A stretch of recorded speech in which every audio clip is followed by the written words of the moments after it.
Listen carefully. If you keep showing effort while she's pulling away, you're not building attraction. You're training her nervous system to feel nothing when you appear. Here's how it happens. You send the first text. She answers late. You answer faster. She cancels once. You offer 5 new options. She says, "I'll let you know." Then the night comes, and you're standing there with your phone in your hand, refreshing like it's oxygen.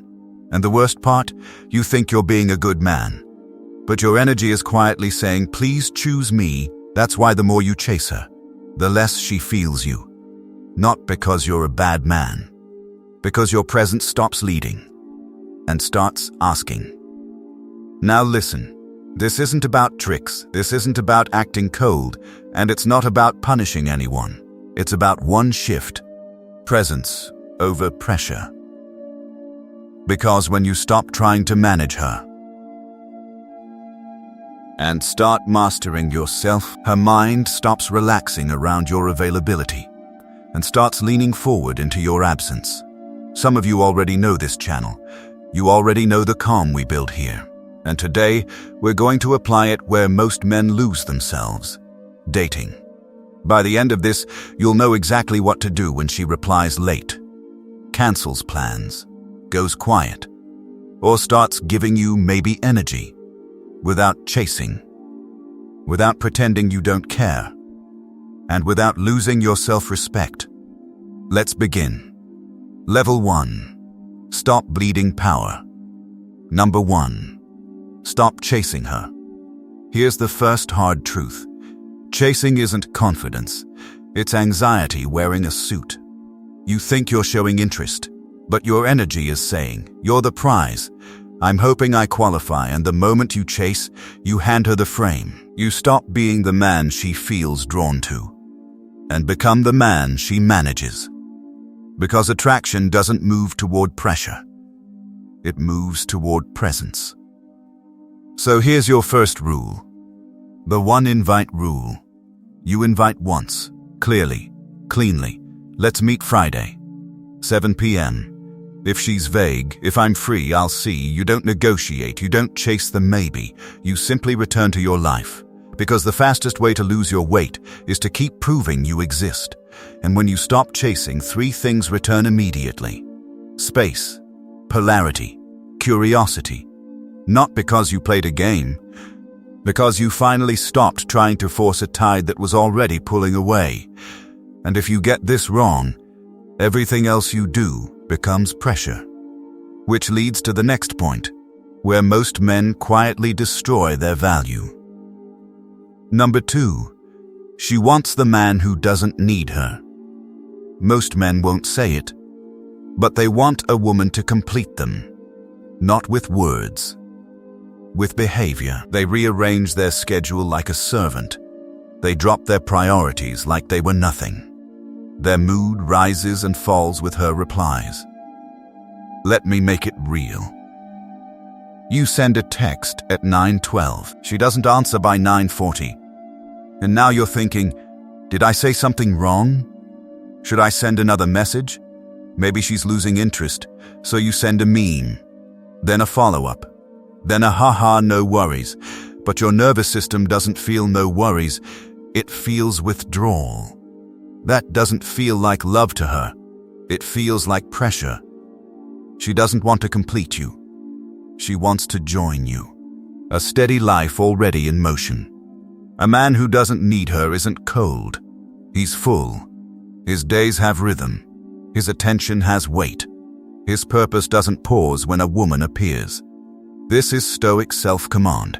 You can be emotionally generous without becoming emotionally dependent. So in practice, you reply when you're free, not when you're anxious. You offer plans once, not 5 alternatives. If she cancels, you don't beg for a replacement date. You continue your evening.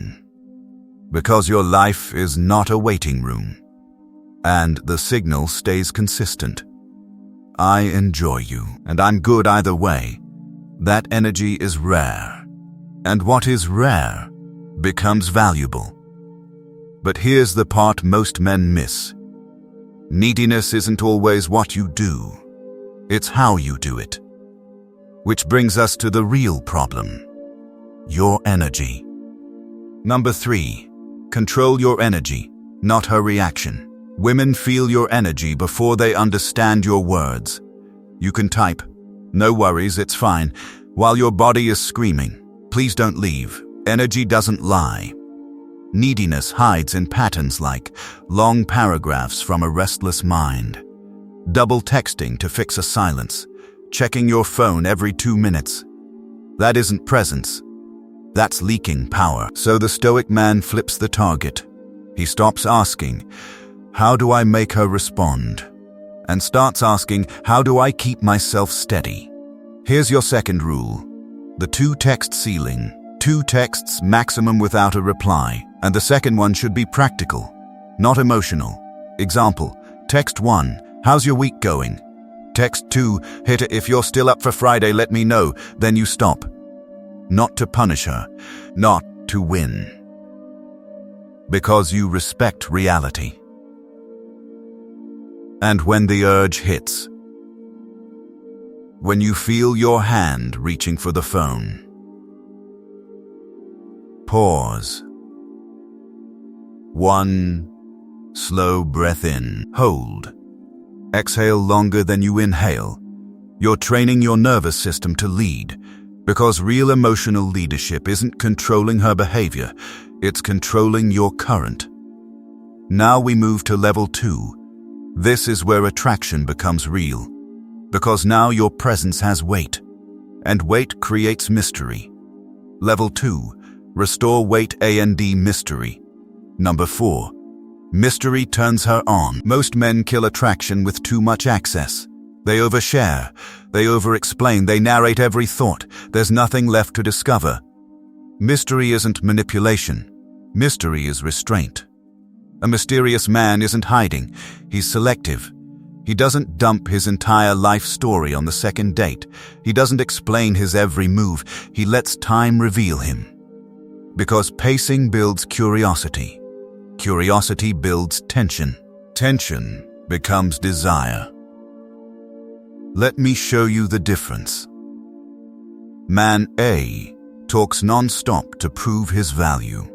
Man B speaks less, so his words carry weight. Man A fills every silence with nervous jokes. Man B lets silence breathe and stays calm inside it. Her mind starts forming questions. Where does his calm come from? What is his life like when I'm not around? Why doesn't he chase like the others? If she never has to wonder, she never has to lean forward. Number 5, show less, mean more. Most men think attraction equals volume, more texts, more attention, more compliments. But when everything is available all the time, nothing feels special. Show less, mean more is how you restore weight. Because when you give effort that hasn't been earned, you rob your actions of meaning. Daily check-ins early on. Constant reassurance. Grand gestures before real consistency. At first, she might enjoy it. Soon it becomes background noise. So instead, your presence becomes deliberate. Fewer words, spoken with clarity. Fewer gestures, done with intention. Fewer messages, sent from calm, not panic. A simple, "Let me know when you're free," from a grounded man, carries more power than 10 paragraphs begging for time. Let your actions be few, but let them be deliberate. And now comes the shift that changes everything, because once your presence has weight, your attention becomes the reward. Number 6, your attention is the reward. Your attention is not cheap. It's your most powerful currency. Where it goes, your life goes. Where it scatters, your power scatters.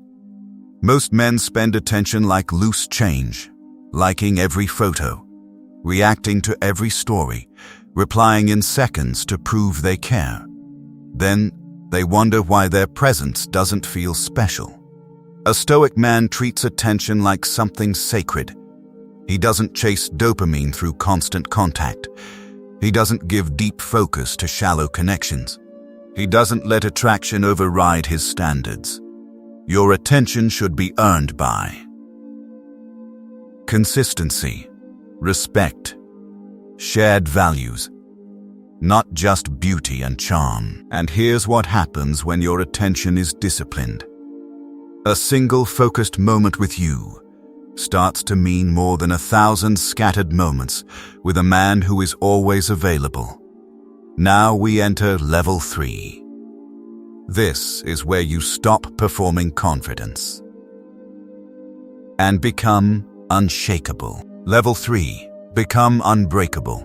Number 7. Calm is the new confidence. Loud used to look like confidence. Today it usually looks insecure. Real confidence is quiet. It's the man who doesn't need to oversell, doesn't need to impress, doesn't need to prove. Calm says, I'm in control, I don't need to announce it. That doesn't mean emotionless. It means measured. Plans change? You adapt instead of exploding. Messages slow down? You breathe instead of begging. The date feels off? You observe instead of forcing chemistry. Because women who've lived through chaos aren't impressed by noise. They're drawn to peace. Your calm tells her, whatever happens, I'll handle it, and that is the deepest form of safety a man can offer. Not promises. Inner stability. Number 8. Distance builds desire. Most men are terrified of space. They think, if I pull back, she'll forget me. So they smother the connection to keep it alive. But desire doesn't grow in constant contact. It grows in contrast. When you're always there, you become invisible, predictable, routine. Distance is not punishment. It's clarity. Space forces the truth to reveal itself. Do I actually miss this person? Or do I just miss attention? A Stoic man doesn't fear that answer. He welcomes it. Because if she never reaches out when you stop chasing, you've been shown the truth. And if she does, now you know desire was mutual, not just fed by your effort. Distance isn't disappearing. It's stopping the fight for something that won't stand on its own. Now comes the final level. This is where men either collapse into ego or rise into standards. Level 4. Standards A and D, clean exits. Number 9. Walk away with power. There comes a point where the most masculine move isn't trying harder. It's stopping. Not from anger, from self-respect. Walking away doesn't mean you didn't care. It means you refuse to keep negotiating your worth. And most men ruin this moment by performing. They send essays. They demand clarity. They argue their value. But power is clean. Here's your third rule. The clean exit line. All good. If you want to meet, let me know. Then silence. No speeches. No closure hunting. No emotional punishment. Because the boundary is not your words. It's your absence. You don't control who stays. But you do control whether you keep standing in places that drain you. And when you can leave with peace instead of performance, you become a man who belongs to his standards, not to anyone's moods. Number 10. Need less. Attract more. This is the core of everything. The less you need her, the more she can actually feel you. Needing less is not pretending not to care. It's building a life so grounded. You're no longer begging anyone to complete it. You're already whole. You still want connection. You still enjoy intimacy. You still value partnership. But your identity is not hanging from someone else's replies. So you invest in your health, your work and mission, your finances, your discipline, your brotherhood and community, your inner life. From that place you can say honestly, I want you, but I don't need you. That energy is rare, because it feels like freedom and safety at the same time. Women are not drawn to men who orbit them. They're drawn to men who stand on their own axis and invite them into a life with gravity. So everything in this video comes down to one shift. Stop trying to manage her and start mastering yourself. Stop chasing. Use the one invite rule. Hold the two text ceiling. Control your energy. Protect your attention. Let mystery and distance do their work. And when your standards aren't met, leave clean. That's modern Stoicism in dating. Quiet confidence. Emotional discipline. A life that doesn't collapse because one person pulled away. If this hit you, comment. Presence over pressure. And if you want to go deeper into this work with men who are serious about calm, strength, and inner power, you'll find more inside the Stoic Reflection community. Stay grounded. Stay disciplined. I'll see you in the next video.